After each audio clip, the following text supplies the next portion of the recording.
पहिली शिक्षणाचं जर शाळा कोणी चालू केली असावी तर ती थोरले प्रतापसिंह महाराजांनी केली. पहिली मुलींची शाळा थोरले प्रतापसिंह महाराजांनी सुरू केली. उदयनराजेंच्या दाव्यानं वादाला फुटलं तोंड.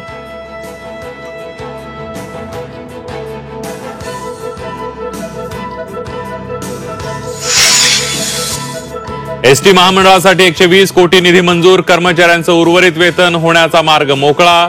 दर महिन्याच्या 7 तारखेला कर्मचाऱ्यांना पगार मिळणार. सरनाईकांची माहिती. अश्विनी बिद्रे हत्या प्रकरणाचा निकाल 21 एप्रिलला.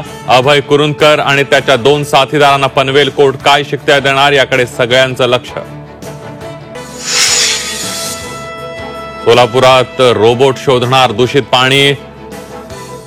कंचननगर भागामध्ये रोबोटचं प्रात्यक्षिक. 2 मुलींच्या मृत्यूनंतर महापालिका प्रशासन अलर्ट मोडवर.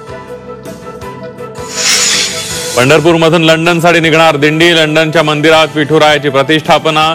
दिंडीत 22 देश, 16,000 किलोमीटरचा प्रवास. सोन्याच्या दरात उच्चांकी दरवाढ. सोनं 95,000 प्रतितोळा. 2 दिवसात सोन्याच्या दरात तब्बल 3,000 वाढ. राज्यातील शेतकऱ्यांना जिंकला रक्तचंदनाचा खटला. आजोबांनी लावलेल्या झाडामुळे शेतकरी नातू कोट्यधीश.